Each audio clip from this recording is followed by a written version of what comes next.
Welcome to This Is Football. Bienvenidos a This Is Football. Another Tuesday, fellas. It's great to be back with you. How was your guys' weekend? Amazing. Blessed. You? Yeah. What's up, fellas?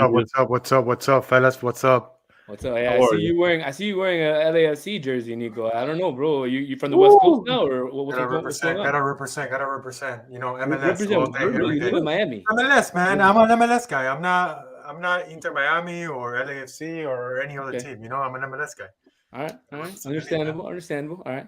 So it's a good thing that y'all had a good weekend. One every day. One every show. I'm gonna bring one jersey every show. You heard it here. He's an MLS guy. Nice, bro. He's an MLS guy. It's the first time ever, so let's put it all out there. Nico is an MLS guy. Interesting. Well, I'm glad you guys had a good weekend. I hope you guys got rested because we have an absolute massive show for our fans, for everybody who's tuning in today. We have That'll be a fun one. Oh, it's going to be a fun one. You're right, Socio. So we're going to go over Inter Miami versus NYCFC, the tackle herd all around the world. We'll talk about the return of Santi Rodriguez and his impact to NYCFC. We also will have a special interview with Mike Turner from the Soccer Capital podcast. Yes, sir. A podcast from St. Louis, who's a dear friend of the show now. And we'll have him on to talk about the unbelievable expansion St. Louis City team, going 3-0. What do you guys think about that? 3-0. Crazy, huh? Amazing. They're tuning in, yeah. They're right on tune. I'm running in all departments. I know we were talking about it before the show, and I can't wait to get in with it with Mike a little bit later. Right after that, we're going to probably get into my most favorite segment I think we've ever done on this show up to this date. We're going to do the Tiffies, baby. In recognition of the Oscars this weekend, we were promoting it today. We've been talking about doing our own version of awards. And so, tonight is the debut of the first annual ever Tiffies. First annual. So let's go. That's going to be interesting. That's going to be interesting. A lot of people voted, man. I got to say that, I saw a lot of people interacting on Instagram and Twitter and giving out their votes. I think the results are going to be very, very interesting. I know John voted. Yeah. I mean, I voted. I know who I voted for. So let's see if the guy who I voted for won. I don't know. Only Nico knows who won. So you paid your internet bill? They're saying that you pay your light bill, bro. Finally, I'm caught up. Let's see if your internet doesn't lag today. It doesn't cut off. No promises. All right, man. So after the Tiffies, we'll get into the second legs of Champions League. We had a couple games today. We'll have a couple games tomorrow and some games. Games today, huh? Yeah. And then we have Champions League this year is crazy, dude. Absolutely. It's been absolutely not for you, but yeah, it is. Well, yeah. I mean, for him, it's been crazy because his team's about to go out tomorrow. So, but that's who knows? Maybe we'll touch on that later. Maybe the Mystic, we'll keep them alive. You never know. That's right. Since it's Liverpool, it's not La Mística. It's the Mystique. Because it's Liverpool. Mystique is from X-Men, dude. It's all right. We'll call it the Mystique. Oh, good. We got no chance, man. Oh, well, but we're going to talk about it. We have to talk about it. And then we'll wrap up with a little bit of CONCACAF Champions League that we have the return leg of the Austin FC and Violet game currently going on right now. If you see me look away, it's because I have the Violet game on the side. Yeah, I know. Socio is our going to be our keep you guys updated throughout our update, guys. So if you anything happens, Socio, You just go ahead and interrupt at any time. Mike, in case you're watching this right now, my brother, if they score during the interview and I interrupt, my sincerest apologies, my brother. Hey, you know what I love about Socio Nico is he always brings his little notebook. I don't think he ever writes anything in that little notebook. But let me tell you, man, it moves you up a little step. Let me tell you, bro. It makes you look really important. He's trying to look important. Yeah, exactly. He's trying to look important because eventually he thinks that Arteta is going to look at him and probably going to take him as an assistant coach. I don't know. Or maybe Neville. Who knows?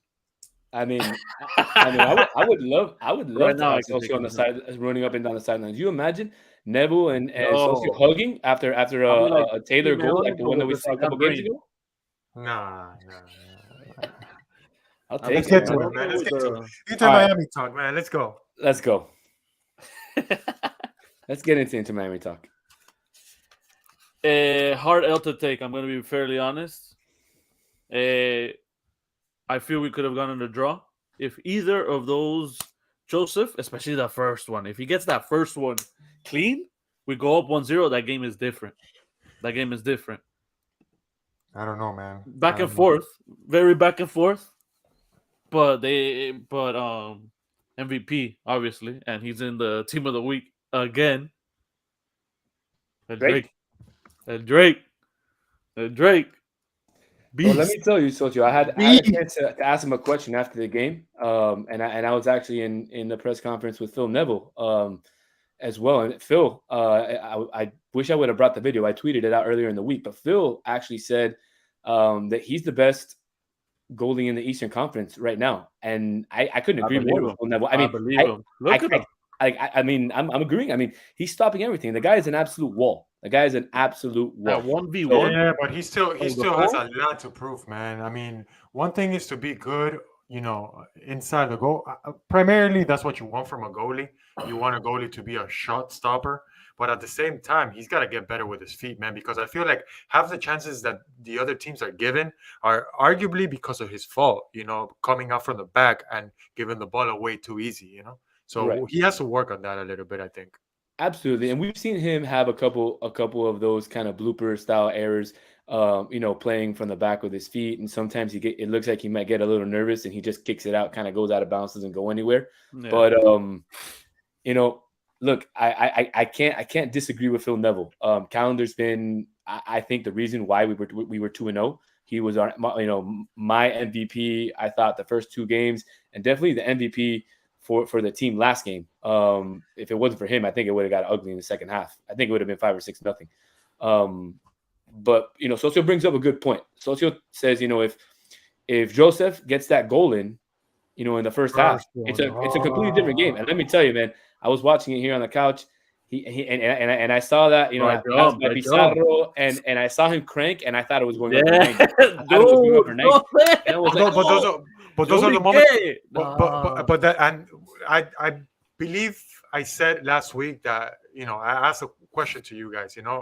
When do we start getting worried about Joseph? And those are the moments where, in previous seasons, Joseph would just bury those, man. Yeah, he would put those on the side net. That was before the knee. Correct. But how much? He's getting there. He's getting there in his game. I don't know, man. Game 3. I'm next 3 games. If he doesn't score in the next 3 games, I'll start getting worried about the signing. Honestly. No, you're just getting worried. Time out. You're getting worried about your bet. Exactly. That's the only reason why. Yeah, regardless of the bet. Regardless of the bet. With your chest in the chat, with your full chest. Correct. He's gonna bank 15-20 easily. Correct.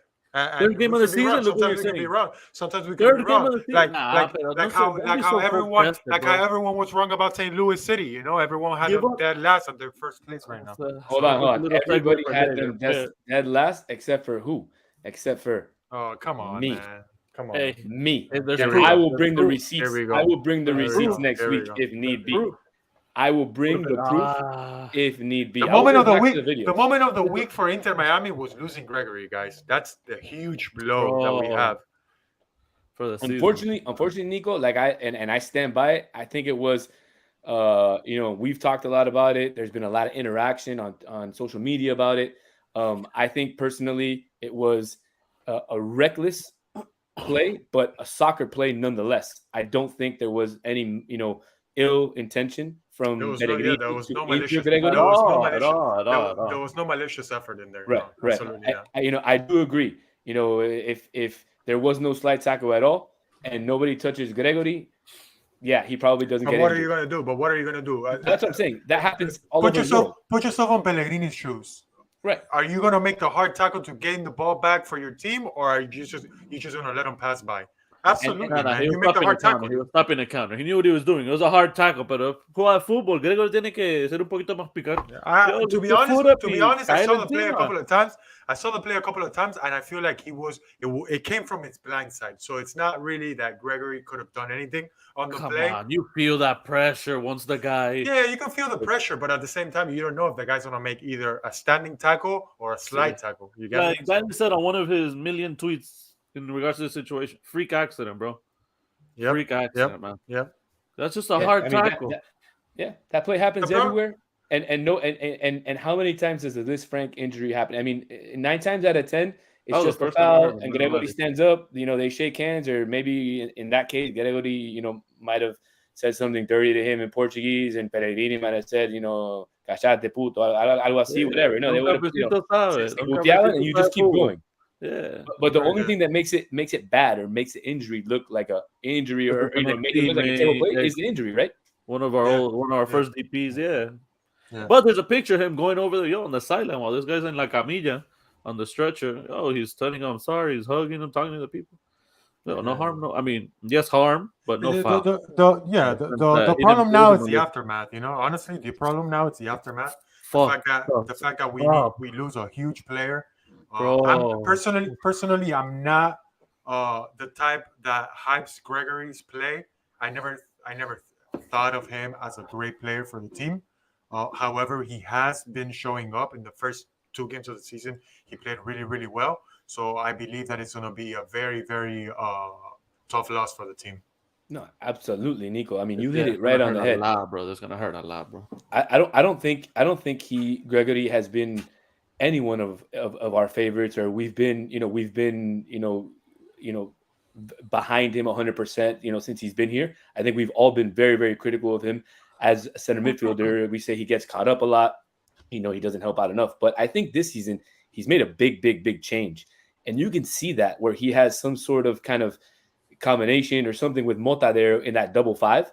And it's because he's been helping him. In previous correct. seasons, I feel like he was all by himself in the midfield, not only trying to recover the ball, but also taking the ball forward. He was doing Makalele / Sergio Busquets type of role, where he had to get the ball and take it up forward. Interesting you mentioned that name. Interesting you mentioned that name. But we won't get into it today. We have, like I said, an absolute loaded show to get to today. So. We'll get to that on another show. Exactly. One thing I did want to mention, was and only because, he might be a future guest of the show. And this could be a spoiler alert for some of those out there that are watching. But Santi Rodriguez, he had a game. Here we go again, dude, with the freaking Uruguayos, man. Oh my God, dude. Well, hold on. I wasn't even gonna. Dude, the guy missed 2 sitters on the game. That's what I was going to bring up. That's exactly what I was going to bring up. You don't let me finish my sentence. I was going to say, Santi Rodriguez, his play, really helped NYCFC in the final third. Although he had 2 or 3 one-on-ones that Drake Callender just said, not on me, buddy. Socio, what's that saying? Socio, what's the saying? All roads lead to Rome. Sí, yeah. Danny, for me, all roads lead to Montevideo, dude. Christ, man. That's how it is, bro, for me. Although today I'm sporting the Lazio jersey, so nice. It's not. But going back to that Gregory topic, and not just what he brought to the table. I feel like Inter Miami definitely needs to make a signing, because if it's what reports are saying, that the player is going to be out for the rest of the season, man, we need someone in there. We desperately need someone in there. You can't count on him. He's going to be out therapy and then getting back into game shape. No, man. So I have a couple friends who are doctors. One of them is actually an orthopedic, and he told me that the Liz Frank injury, usually you're in a cast for about 3 to 6 months, and then from there you can start actually putting some weight on it. So usually it's a 9 to 12 month injury to get back to full strength. And so, I mean, you're looking basically at, he's out for a full year. I don't think we can wait until the summer transfer window until maybe Sergio Busquets comes, or maybe we pick up somebody else. I think we either, we need to make a move tonight, today to pick up somebody, whether that be within the MLS, there could be a free agent out there that we can pick up. I do have like I said, I do have a couple names that I picked up on my scouting trip. While I went to Ecuador and Uruguay earlier this year. So I do have a couple names. We've been hearing about the scouting trip that they can episode podcast. I know, but we haven't had an actual chance. Now we have a chance where we have a player who's down and we have an open spot. So I can throw out 40th minute free kick for Austin. All right. I think production told us that Mike's in. I think so. I think Mike. If you want, you can go ahead and introduce Sally. I actually want the production to play a short video before we introduce Mike, because I want our our fan base and our followers to kind of see who St. Louis City is. So let's play a quick video. There you go.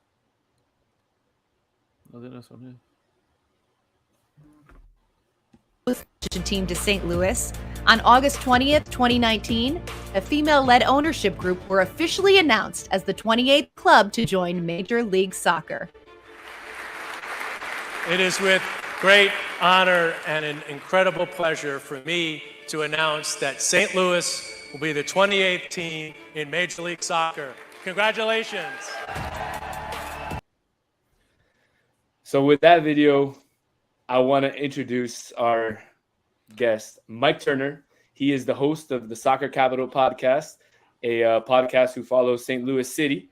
Hi, Mike. How's it going? I'm doing great. How are you guys doing today? Awesome. It's great to have you on. Thanks for being here, man. Really good. Thanks for being with us. No, you're very welcome. Right now, all of us City fans are ready to talk St. Louis City all the time. See how it goes the rest of the year, but right now we're very happy. Well, let me tell you, Mike.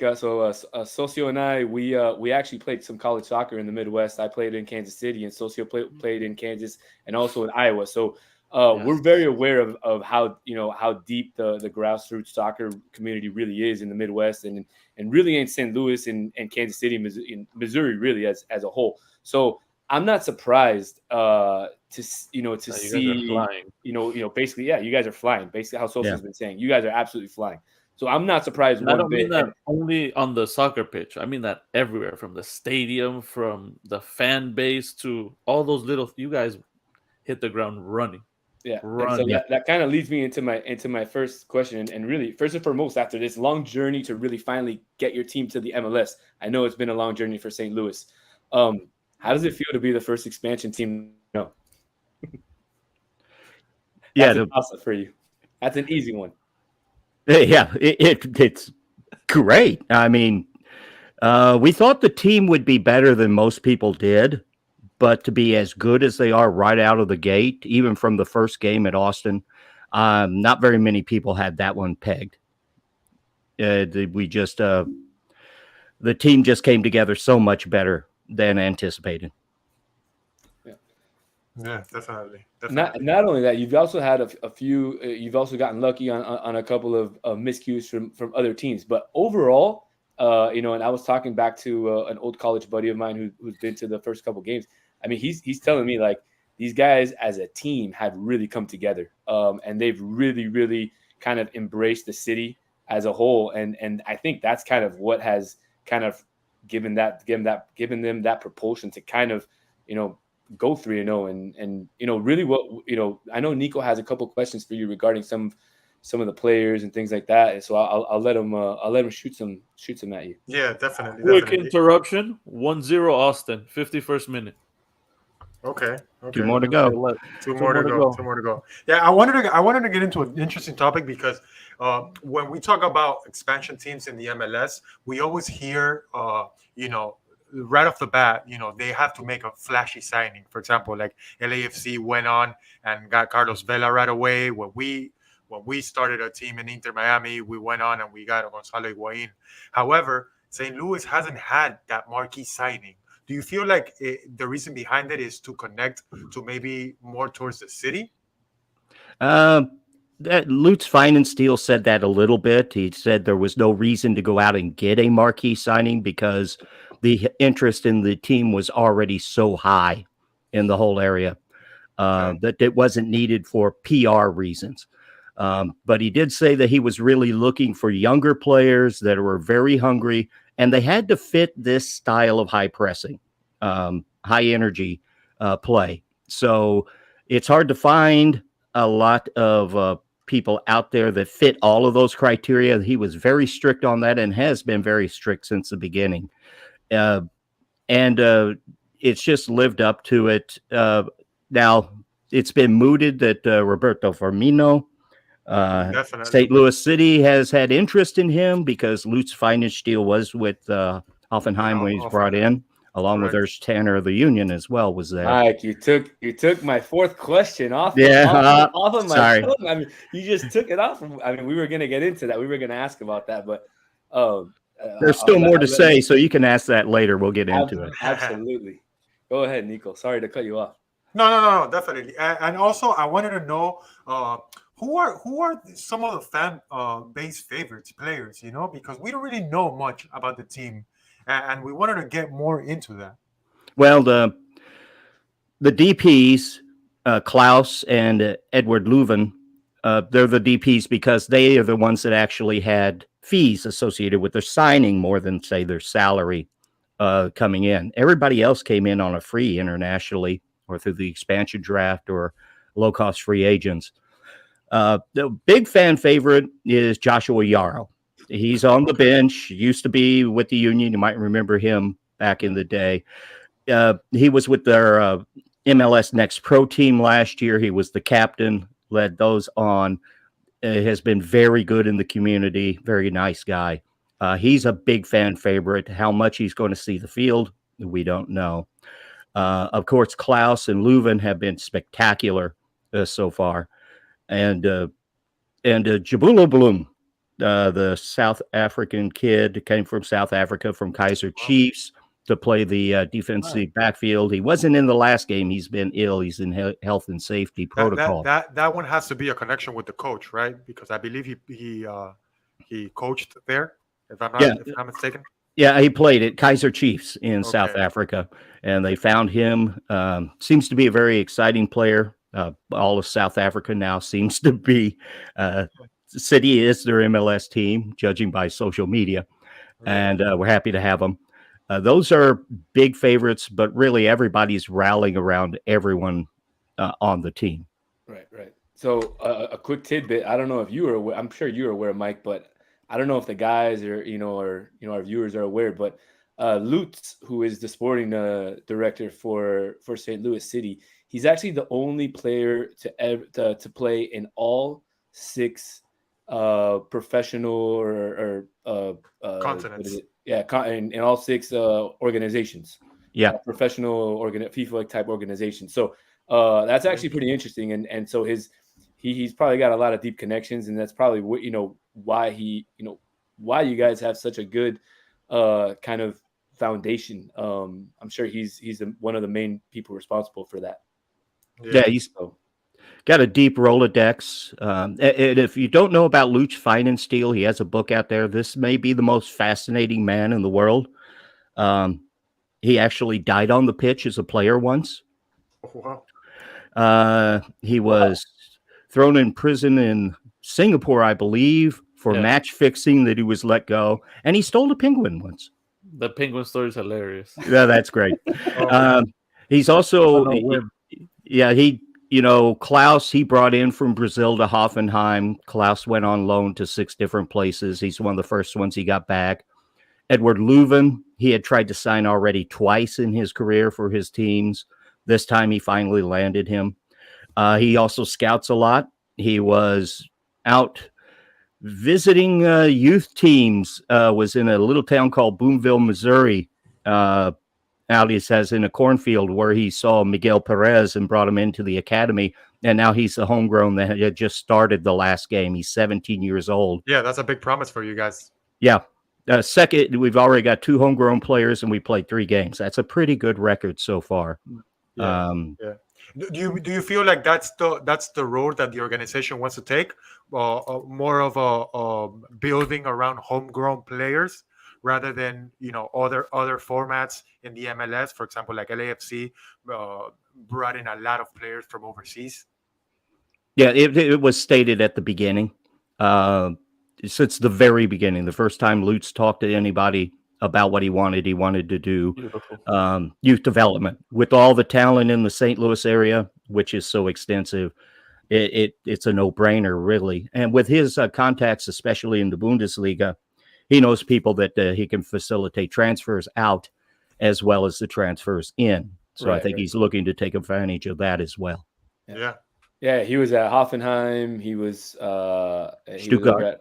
Stuttgart. He's at a few clubs in Germany. So like you said, I mean, the connections are endless there. And I mean, I think that just shows how important it is to have a sporting director that has a lot of ties out there to a lot of different folks, and has kind of like a mindset or a plan in place as to what he wants to do with his team. So I mean, Lutz is just he's just basically he's a template. He's a template for basically what any MLS expansion team should do. And Inter Miami should. We hope we should. We really hope that they would have done that, but we should take some notes. Definitely shake some notes. But Mike, one question here. Okay. A bit early still. You guys are 3-0 and all that, but what's the energy like? What are the expectations? What are the fans? What's the city feeling? The city's euphoric, to be quite honest. Probably would have been anyway. Like the first home game, got season tickets in the supporter section. We were amazed as we looked around the stadium late in the second half, and the entire stadium, all of the seats, everybody was still standing and chanting, all 22,400. That was unbelievable. I knew the passion was high, but that was incredible. Everybody's just so excited. Maybe some of them getting carried away, as you can imagine. I've seen now these the red things Kool-Aid over there.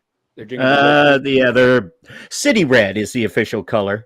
Yeah, many will call it pink as well. They were drinking the pink Kool-Aid down here after 2-0, and we went up to New York this weekend, and it did. I mean, we scored. Brought us back to reality real quick. I guess we didn't really lose because nobody still scored on us. But I mean, we're 2-1 now, so I don't think anybody's drinking the pink Kool-Aid anymore. So yeah, and you lost Gregory. That's tough. That is. I really did not like to see that. You guys did start out playing pretty well, I would say. Yeah, and that was actually going to lead me to our next question. What do you know of, or what do you think of Inter Miami, and are you guys excited to play us this season?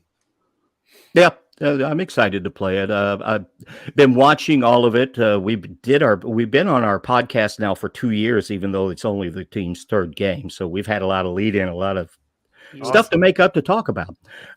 Been following what's gone on in your front office. Hiring Chris Henderson was a fabulous move. He has done a tremendous job digging you guys out of that hole.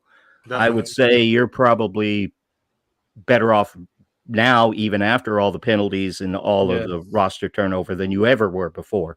He's been fantastic. Absolutely. And Phil Neville, the job he did last year with Gonzalo Higuain from the midseason on was fabulous as well. So I'm excited about watching your team. Style of play has gotten a lot better. Players seem to be bought in. This team seems to be exciting to watch, which unfortunately I must say in the early days it was not. No. So you're absolutely correct. You can be honest. We're known for hitting our team hard. So yeah. So you're free to say whatever you want here. It was bad. We were terrible. It's the honest truth. We were. So, but I've been following it, watching the turnaround. I'm kind of excited about it. Looking forward to the match. Absolutely. And I wanted to get into something.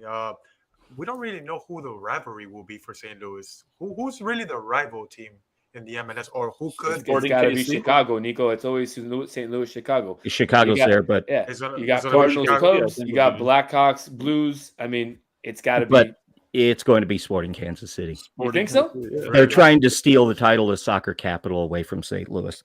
Oh, okay. And they're desperate for it. And yeah, it's going to be Sporting Kansas City. Okay. That's going to be a bit of rivalry there. Okay. Yeah. So we got the same conference too. Chicago's in the East. Correct. And we're in the West, so we're going to be seeing Sporting Kansas City. I'm quite sure it's going to be them. And it's going to be pretty hot too. That's going to be fun to watch. Yeah, it is. Well, I really hope to get out. I'm not entirely sure when Inter Miami plays St. Louis out there, but I've got a lot of friends out there from college, so I got a free place to stay. My buddy Zach already told me, I can sleep on his couch, so I hope to be up there for that game. And we can definitely merge. We can definitely merge a show together and talk about both teams. Yeah, absolutely. That'd be pretty good. And get that ticket because they're really hard to come by here right now. Yeah. Oh, absolutely. I'll make sure we get I can imagine. We had 60,000 deposits the first day, 50,000 in the first hour for season tickets 18 months ago when they went on. If you were 15 minutes late, you didn't get season tickets. Yeah. Wow. One of our guests, one of our fans out there is asking, what's your prediction? Do you see St. Louis making the playoffs? Well, when you start off with 9 points out of your first 3 games, 18 to 19 teams in MLS have done that. It's a good way to play. The way the team plays seems to be sustainable. You've got the high press, decent defense. Press can always be burned, but they're much better on the ball than I think we ever anticipated, to be honest. And it's just a singular idea with a style of play from the beginning with the players that all fit. I have to say with the expanded playoffs, I'm feeling pretty good about making to the 9 on that, at least to the play-in game. But right now, the way that they're playing, of course, injuries can come in. People can find you out. I've seen it happen before. Austin ran into that. They had a hot start as well on the road and then kind of fell apart. But with 9 points already in the bag and some pretty bad teams out there, I'm feeling fairly confident on their chances already this early in the season. Definitely. And we were talking about that, prior to the show, just how unpredictable the MLS can be. At any given moment, teams can be red hot and then immediately just hit a slump and miss playoffs completely. And to talk about that, we were also mentioning the fact that a lot of experts didn't really have St. Louis, either making playoffs or even making any noise. Going anywhere. It just goes to show you, that you can never know in the MLS. Yeah, with 29 teams, to fairness to those experts, they didn't know these guys. They probably also didn't know what a lot of people don't is he signed so many of those international players. They came in last summer. They did train with the team. Some of them did play in MLS Next Pro. Okay. So they all had that together. Plus they got their apartments. They got their paperwork done. They got their cars, their banks. They found out where their grocery stores are. They got settled in and all they have to do to play. And that's huge. That's really, it's apparent on the field how big that is. Definitely. Absolutely. Well, but before we let you go, Mike, and for those listening on Spotify, we have Mike Turner on the This Is Football podcast. He is the host for the Soccer Capital podcast. That is a podcast that follows St. Louis City. Before we let you go, we got to ask you, I want some sort of prediction from you or something. Is Firmino going to St. Louis City? Yeah, if you made me pick, I'd say no. Okay. Too many suitors out there. Yes. Okay. So he already knows the pressing system with Liverpool, already knows it with Hoffenheim. Yeah. Him and Klaus, he's not a frontline striker. Him and Klaus would be devastating, and Leuven feeding the ball. Yes. Right now, I can already dream on that. Yeah, I want him.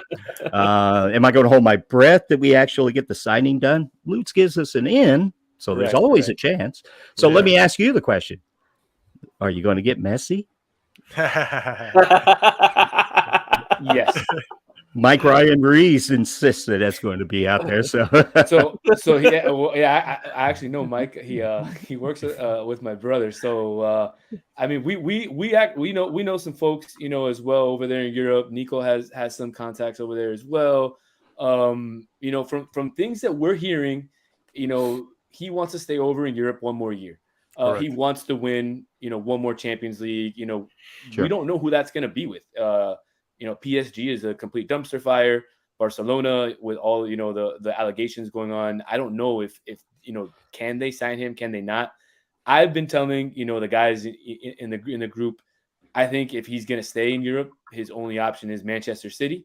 I don't know how they get that deal done, but if not, I think his only other option is to. And I think one of our local celebrities mentioned it on a podcast last week, Fernando Fiore. His only other option really is to come to the MLS, be the face of the MLS, and kind of be the face of the 2026 Copa America. And Miami is the perfect place to do it. So yeah, that's my prediction. And the other one was go back to Rosario, and then there's been violence against his family's store down there. That doesn't help that cause either at all. And I don't think him and his family want to move to Saudi Arabia, because I know that they offered him something good from there, and I don't think his family wants to move there. So, again, I mean, we're kind of like you guys. We don't know. We hope he comes. My gut feeling is he does come, but we're not holding our breath. We've been holding our breath for 4 years now, and I'm dying. So we'll wait. But it's not a hopeless cause, is what I'm hearing as well. It's not fool's hope that you have. But I understand you're just like me with Firmino. It's all tempered. Absolutely. Yeah. So, But all right, Mike, we want to thank you so much for coming on. Again, thank you very much. Mike Turner from the Soccer Capital podcast from St. Louis. Thank you so much for coming on. We hope we can, do this again sometime. Maybe come on your show and, get a little Inter Miami banter going on with you and your co-host over there. Very good. And if you come down to a game, you come to our tailgate. We'll Absolutely. All right. And if you guys do come into St. Louis, we have a tailgate right across the street from the stadium every week. So fantastic. What do you guys serve? Because we serve choripans here. I don't know if you're a fan of chorizo, but I love chorizo. Oh, perfect. Mike's We're gonna get along, Mike. We're gonna get along. I didn't get this lovely thick body from eating salad. I lived in Tucson, Arizona for 25 years. I love me some chorizo. Yeah. All right. So Mike's gonna fit in good. So what do you guys serve? Just out of curiosity. Actually, in the city of St. Louis, tailgating is against the law. So what it is it's bars. They go outside, close down the streets. The huge, long-lasting, like we got a supporters group, the St. Louligans, like what they do for Busch, for the Cardinals games at Busch Stadium and stuff, where the folks just kind of bar hop right outside the stadium. Yeah, and with the big building everywhere around it, it's there. Food trucks around, the streets blocked off. The bars then serve the beer, things like that. That has to do with the laws because it is in downtown, and it is a full district downtown with training fields. The academy, the offices, the store, the stadium, they're all on the same footprint of land in downtown. Oh, wow. Well, yeah, it's something else. Well, we'll definitely, I want to get to that game. That's a game that I want to go to because I've got friends up there anyway. So, and the stadium looks fantastic. The stadium's fabulous. I'll be there again this Saturday in the freezing cold. Not looking forward to the cold. I'm looking forward to the stadium in the game. Definitely. All right. Yeah. Well, good luck, Mike. And once again, thanks again for coming on. And we hope to talk to you soon. Good luck this weekend. All right. Good luck to you guys as well. Take care. Thank you very much. All right. Thank you, Mike. All righty, guys. That was a good interview, man. That was really good. We learned a little about a team in the MLS, about a team that needs to be doing it right, huh? Yeah, we gotta do this more often because I feel like our fan base wants to know a little bit more about the other teams as well.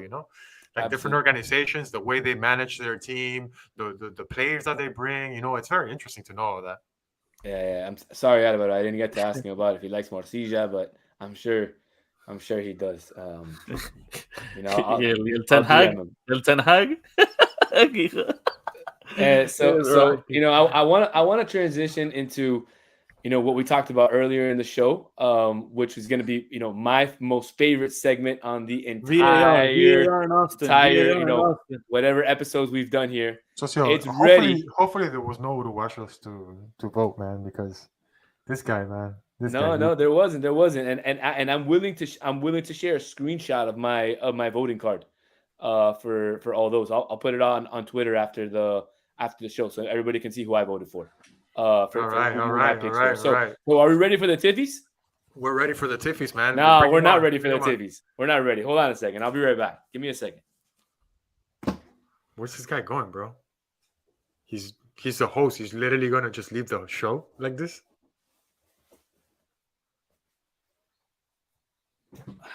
Nah, look at this guy, man. Oh my gosh. Now, a little bit of bourbon. Whoa! You guys didn't let me know. I didn't get the memo. What's going on? No, you're not on that chat, bro. What's going on? I didn't get the memo. You're not on that chat. So, we're drinking a little bourbon here. We got the Blazers on. This is a big moment. This is a big moment in the This Is Football podcast history. Oh my God. Oh my God. We got, who is that? Is that the Pitbull with hair? Oh my God. I didn't know that was happening, but James Harden showed up. This is a really, really, really big moment in the This Is Football podcast history. We're gonna do our first ever awards ceremony. We want to thank the viewers for voting today. We had a bunch of posts up on Twitter and Instagram to for everybody to vote. We had our wonderful accountants over at Nico's house tally up all the scores, and I think we're ready. I think we're ready to start announcing some of these people. All right, let's do it. So let's start going first with I don't know what category should we go first with, Nico? I think we gotta go with the most dramatic award. Most dramatic. So the most dramatic. Who were the candidates, Socio? This guy doesn't even remember. He's on mute. He doesn't remember. I thought it was going to be in the Did he really pay the light bill? Did he really pay the light bill? Neymar. All right, so the candidates. De Bruno Fernandes. So the candidates are as follows. Y el pájaro Richarlison. Richarlison. The candidates were Richarlison, Bruno, and Neymar. Drum roll, Rani. Drum roll. And the winner is... Cheers. Bruno Fernandes. There's no wrong answer here. There's no wrong answer. There is no wrong answer. They're all a bunch of crybabies. To be quite honest. Quite honest. I don't know, man. I don't know. I feel like you guys criticize Neymar too much, man. I don't think Neymar is that. I feel like Neymar spends a lot of time on the floor, so I'm allowed to criticize him. So, maybe. I think for the people that voted for Bruno Fernandes, I feel like if you're not a United fan, you can't. I'm not gonna lie, I made like 3 accounts and voted for Bruno Fernandes 3 times. There you go. He made all his brothers and sisters in Saudi Arabia vote. No wonder. It would have been a landslide. No. Those votes I used for another category. Yeah. I think like everyone said, there's no wrong answer on this one, but no, absolutely not. Bruno was definitely one of the high candidates, especially after the year he's been having. Like I feel like he's crying too much this year. Absolutely. I mean, the guy is just. He's just ever since he started hating on Ronaldo, his career is there. Yeah. Can't talk bad about the goals, bro. Yeah. All right, next one, Danny. Which was next? I think director, right? I think we're gonna go with director. So the 3 candidates we had for best director. Made them, but don't know the order. Oh, I know the order, baby. The 3 candidates for best director were Mikel Arteta, Lionel Scaloni, Muerto, and Carlo Ancelotti. Were the 3 candidates. All right, Socio, drum roll, Socio, drum roll. Give us that drum roll. And the winner is Color me surprised. Color me surprised. No way. Right. Somebody hacked. No. Somebody hacked it. Somebody No. hacked it. This has to be hacked. This Somebody literally has hacked to be this. hacked, man. I called my No. brothers over there. Hey, hold on. Hey, this is where you used all the votes for? We got I got people in high places. How can No. Mikel Arteta win something after not winning anything yet? I know Arsenal's Because it's top called of the being league. best director, and he's directed us from nothing to something. And what has Scaloni done? Argentina was non-existent for 30 years. So how are you not gonna win with Messi and that team? This has to be red. Hey, what about Ancelotti? Frankie, you're It's right. like people who rate Pep Guardiola. It's like people who rate Pep Guardiola. You don't rate Pep Guardiola? How do you not rate Pep Guardiola? He wins. He wins a trophy. He wins 1 or 2 trophies every season. Yeah, you spend $1 billion per season, you have to win. That's easy. I mean, but Actually, if you ask Chelsea, it's not that easy because they spend $2 billion per season and they still can't win. So. And they still can't win. Yeah, but that's a small club. We don't talk about them. Small club. We don't talk about the small clubs in London. Nah, but again, they don't. Man, this one's rigged. This one definitely is rigged. I cannot believe that Arteta won this. Yeah. I honestly thought that he would be last place, but I guess honestly, personally, I mean, personally, I didn't vote for any of the 3. My candidate was an outside candidate. My candidate was a coach for Union Berlin. Like I said, I'll post my who I voted for. But my candidate was Urs Fischer. I think what he's done over there is incredible. So Arteta, to me, I mean, that's a joke, bro. This guy's been doing nothing for the last couple of years. Socio, you've been hating on him. I got all the receipts. Come on, bro. You hacked the system. Don't lie to us, bro. Just be honest. Show him. Show the receipts. No. We don't need that. We don't need that right now. We don't need that right now. Let's get moving. Let's get moving. Best supporting actor. Best supporting actor. So this one's difficult. Basically, the best assist or the most assist. I think this one was complicated, man. This one was tough. Who are the candidates? That's the thing. That's why it was tough. But is that Will Smith? Is that Will Smith? I really like the changing glasses. It doesn't look like Will Smith. It looks like the guy that played his friend on the Fresh Prince, Jazz. With a beard. That's who it looks like. I don't know about me, but honestly, and just about now they should throw him out of the shop because I don't know, bro. Rest in peace, Uncle Phil. Anyway, so Uncle Phil, rest in peace, bro. All day. All right. Anyway, so the candidates. So the 3 candidates you had Kevin De Bruyne. You had which was a big candidate. You had I don't remember the other 2. Nico. By the way, you put them together. What a disgusting goal he scored today, man. That was unbelievable. It was. We'll get to it. We'll get to that. But let's do it. And the other 2. So you had Kevin De Bruyne. You had the other 2 candidates were Kevin De Bruyne, Luka Modric, and Bukayo Saka. Get excited. Great 3. Great. I don't understand how Saka got on that. Papi. I don't know, bro, but Messi leads the world in assists right now. So I don't know how Saka got on that list. Saka's a top, I think top 2, right? Assist man in the Premier League. And it's even worse. Wait till you hear who the winner is. All right, let's see who the winner is, bro. Oh, you already know the winner. You got. Give us that drum roll, Stevie. And the winner is. El gringo, Kevin De Bruyne. El Colorado.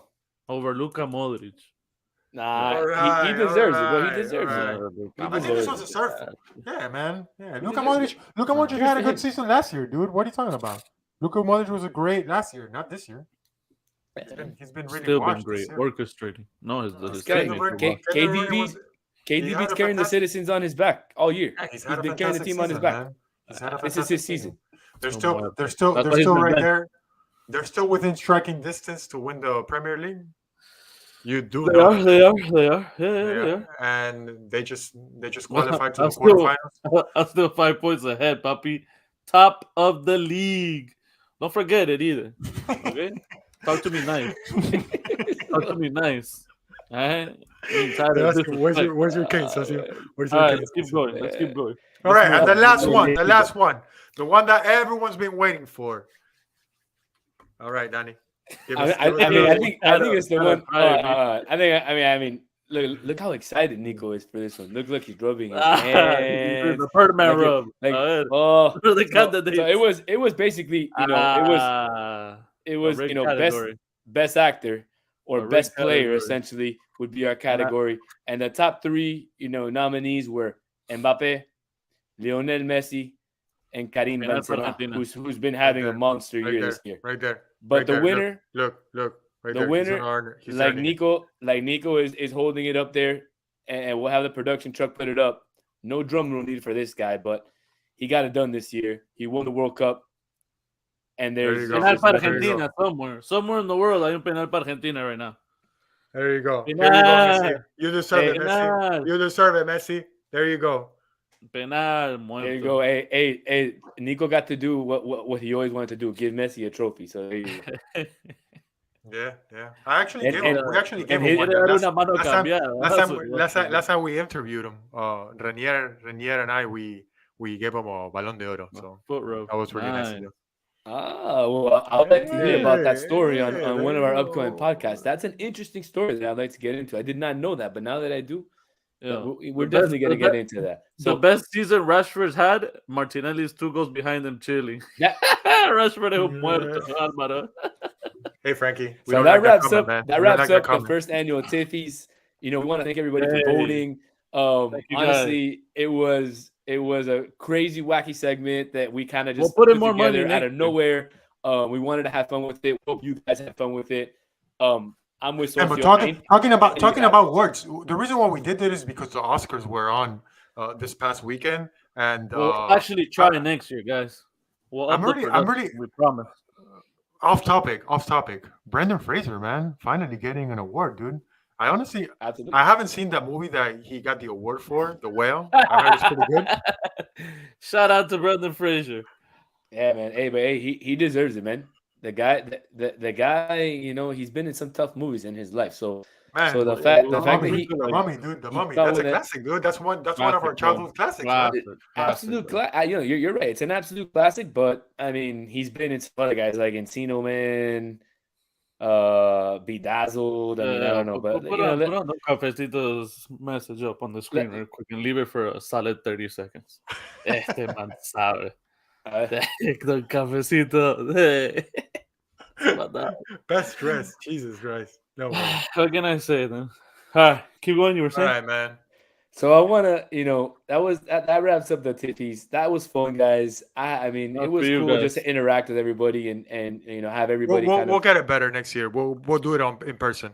Next season is going to be in person. Absolutely. We're going to have to dress in tuxedos. You guys got to send me the memo, dude. I didn't know that we were supposed to wear a suit. Yeah, for sure. No, for sure. I know. I see how it is. You're not in that group chat, so we'll make sure we add you after this. Thank you. I appreciate that. No problem. All right, man. So let's get into Champions League soccer because, we had a couple games today. We're gonna talk about just today's Champions League games, right? Because tomorrow. No, sir. We're gonna talk about today. We're gonna talk about tomorrow, and we might possibly talk about next week too. We will see. But there's no next week. 6 minutes left enough. There's no next week. On Friday we have the draw. That's what I meant. International. That's exactly what I meant. Friday. So, I mean, what did you guys think about the games today? Porto Inter 0-0. The ref gave away that game. The ref ruined that Man City game. Yeah, that was definitely not a PK. That was definitely not a PK.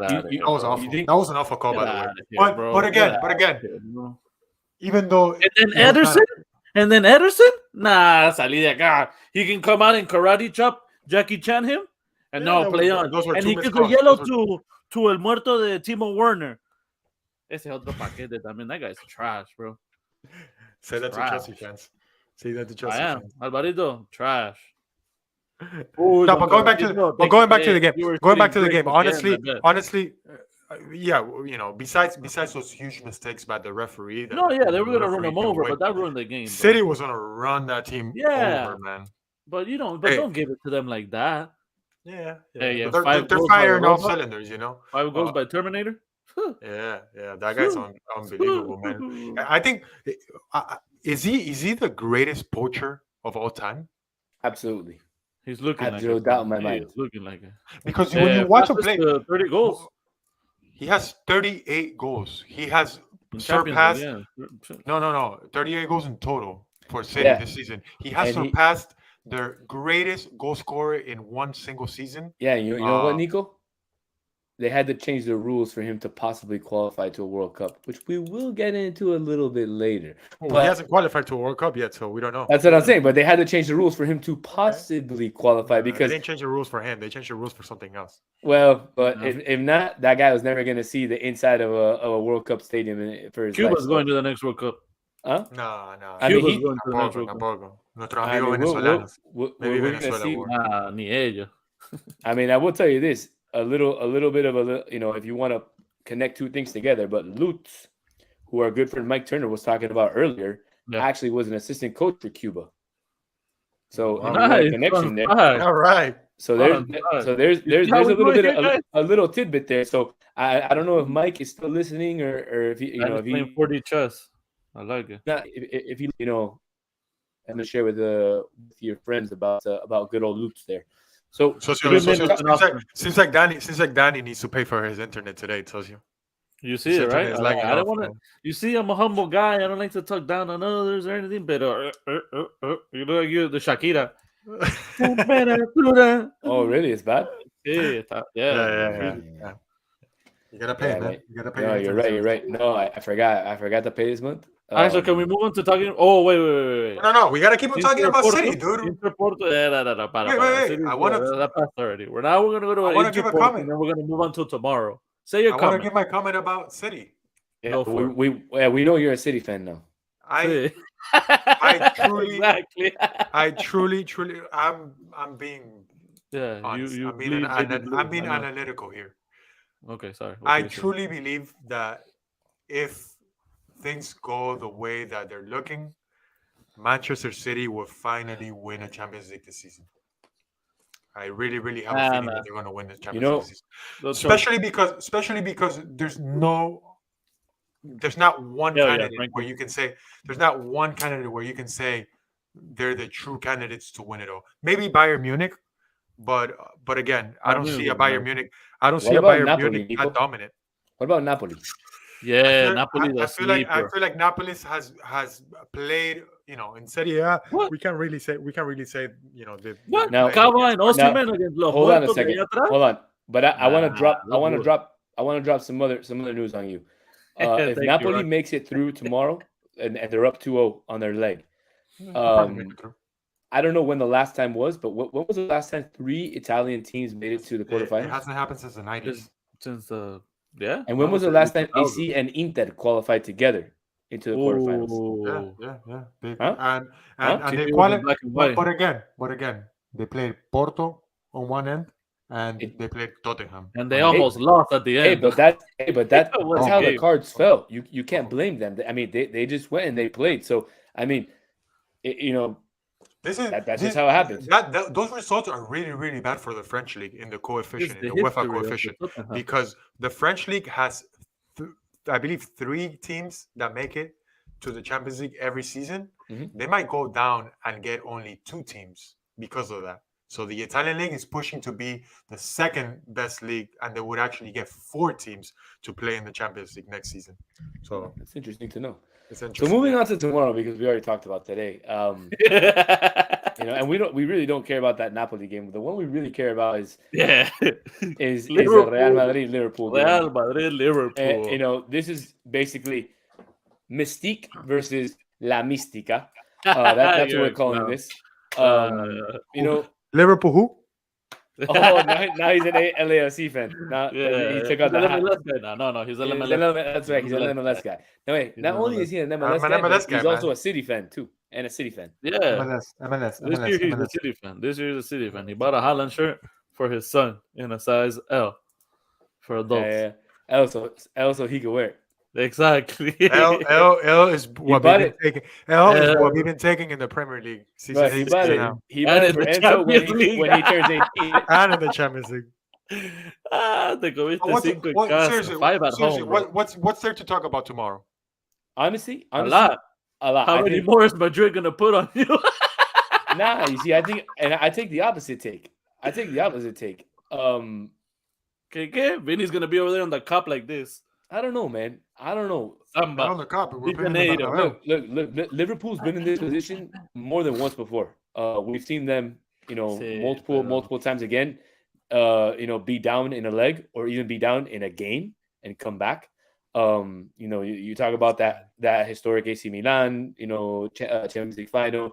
You talk about the Barcelona series a couple of years ago.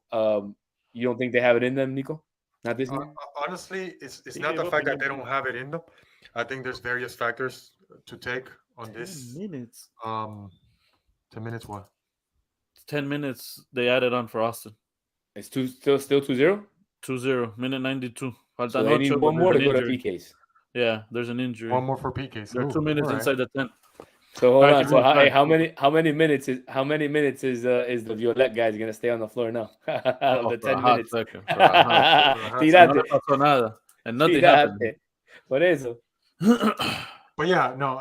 Sorry. There's various factors. The fact that there's a lot of injuries that are taking in place. For example, tomorrow's midfield, I believe that even Milner might play because Henderson got hurt, Valles got hurt, Thiago's hurt.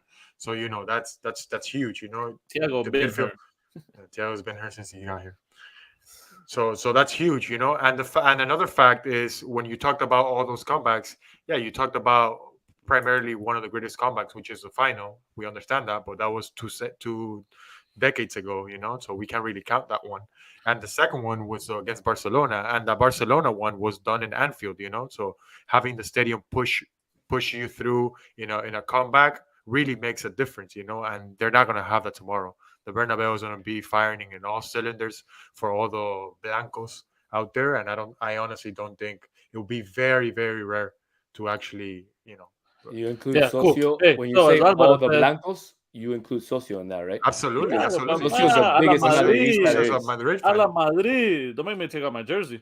Oh, okay. So he's admitting it. Okay. There you go. What are you gonna say?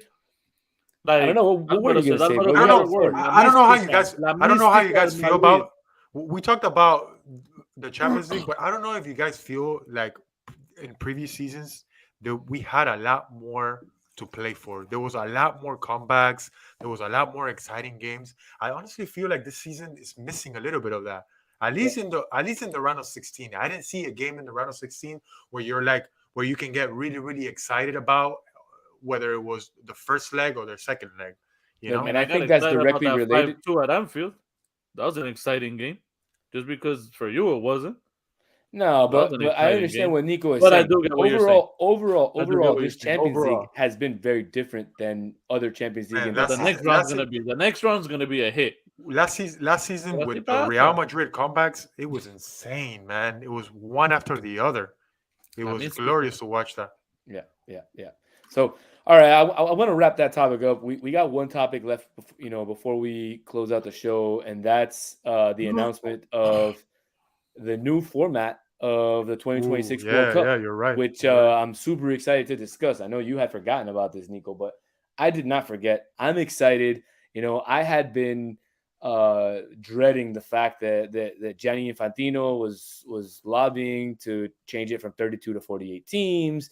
And we were talking about this format of having 16 groups of 3 teams. And I'm like, what? So Uruguay or Argentina or Brazil or Colombia, they're going to be stuck in these groups with like Tahiti and San Marino now. Like that's who we're going to play. Okay. That's what I thought. Shout out to all our friends in Tahiti, though. Hey, no. And it's not a negative comment. I'm just saying that there's just going to be a lot less competitive games now in the World Cup than there was before because there's just more teams. It's just a fact. Money. I mean, as you can read up on the screen, so the World Cup is going to be going from 32 to 48 teams. So that'll be 16 more teams. We don't have the breakouts for the different confederations are there. I know that CONMEBOL gets 6.5 spots. More. Yeah, 6.5 spots now instead of 5.5. Sorry, 5.5 spots. You're correct. And then CONCACAF, I believe, gets 4.5 spots. They get another 1.5 spots. I think Europe is a beneficiary. 16. I think 16, and then Africa is the beneficiary of getting the most out of this. Correct? The CAF gets, I think, 8 extra teams. I believe there's 3 or 4 more for what they have now. Okay. So it's gonna be 8. So the total number of games is going to increase from what it is now to 104 games. We're going to have 12 groups of 4. just like a normal World Cup, your first 2 teams in each group will qualify to the next round. But in this World Cup, you'll have 8 of the best third place teams advance alongside those top 2, which is going to make it interesting because we're going to see some first place teams play third place teams, some second place teams play third place teams. It's going to be interesting to see who gets that third place. And upsets are always a thing in soccer, bro. Right, and once you get into the knockout stage, anything is possible, right? Right, guys? Yeah. So you're not gonna once you get into the knockout stage, it's not gonna be straight into round of 16. You're gonna have a round of 32s. So you're gonna have if you make it all the way to the World Cup final, instead of being 7 games, it's gonna be 8 games. Yeah, but if they give you a penalty in every game, you should win the World Cup. So, I mean, fun fact. Sometimes you do, sometimes you don't. Yeah. Asterisk. This was a bubble World Cup. Are you saying Argentina? Are you saying Argentina's going to repeat in 2026? Is that what you're saying? Nope. Oh no, absolutely not. I think I'm saying Uruguay's going to win it all, but and get that 5th star. You already know what happened with this guy, right? That jersey right there. That jersey says it all. You know that, right? Which one? The one. The jersey that I have right here. The one right there. That one has an actual star in this century. Not in black and white. HD, 4K. Oh man, you got me on that one. I think there was one of our, Alaska. We haven't really talked about this a lot, but Frankie brings up a really interesting question. Who is the favorite in 2026? Too early to tell, man. I think it's too early. I think it's too early to tell. I think the Copa America, not Argentina, the Leagues Cup. I think that's going to give us a little bit more insight into some of these teams and how they reform their teams. Argentina is going to go through some some regeneración, right? Some sort of bringing up some youth. No, you don't think so? The team is super young, dude. Yeah. You think you're going to keep Otamendi back there in the back? You don't have Otamendi, but you have Lisandro Martinez, dude. All right, but I'm just saying they're gonna Besides Otamendi and Di Maria, the rest of the players could actually make it to the next World Cup. Acuna can make it to the next World Cup. Acuna's 29 years old. Okay, all right. So, I mean, I know for our team, Socio. I mean, I guess since we didn't win the World Cup, we can't talk. But I guess for our teams, there's going to be some changes. I'm excited to see. I'm actually excited to see some of the changes for Colombia because Colombia looks to have some really nice young players in their young system. And Colombia's issue is not the players that they have, but the management that they have. The federation is just awful at selecting coaches. Pura rosca.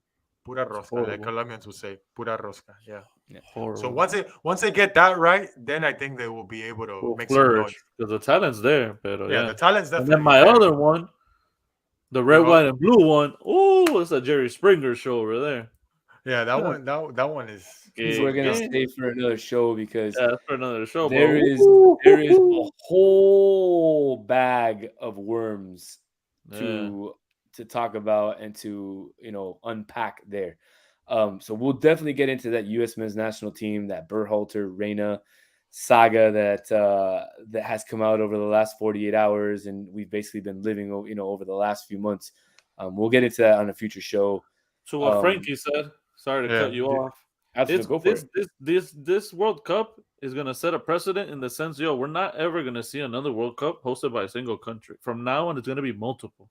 And I don't know how I feel about that. I don't know.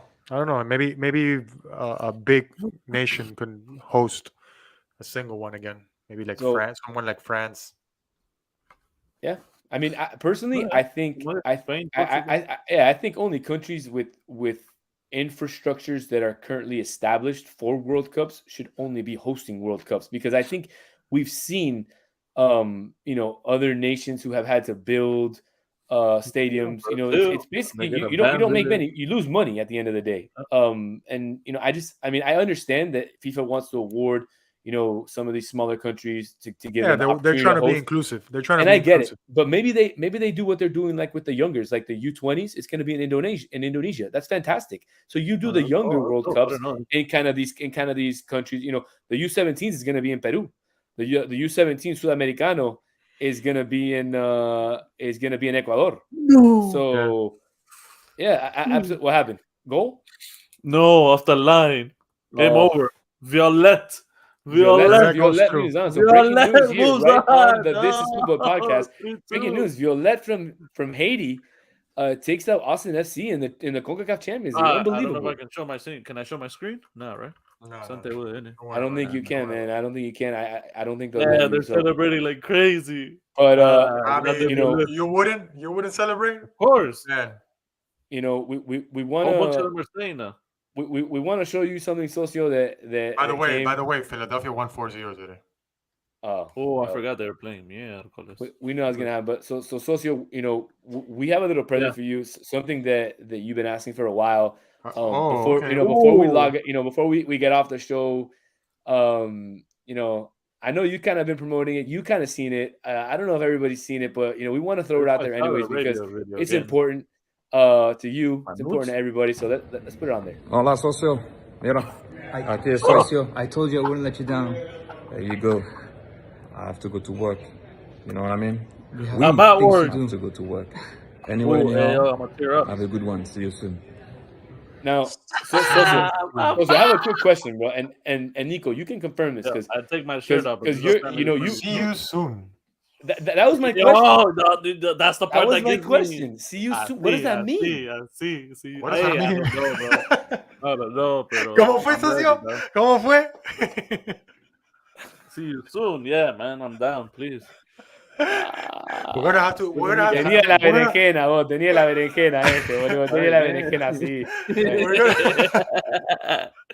We're gonna have to make a GoFundMe, so all the fans out there, if you can. Everybody chip in. Send me out there so that we can send Socio out to London. That see you soon means like Thierry Henry maybe once. I gotta jump on. Yeah, I gotta jump on it, right? Can't miss that offer. Yeah, man. Thank you guys. Thank you. Absolutely, but so on that note, Socio. I get it now. Frankie, you know what? Frankie. I get it now. I get why Socio has a little booklet, man. He's getting ready for when Henry comes to the U.S. and coaches. There you go. Hold on, show me your plays, bro. Hold on. Water boy, you seen the water boy? The water boy I have right here. I have the secret play. The water boy. All right, guys. Let's wrap up. Let's wrap this one up.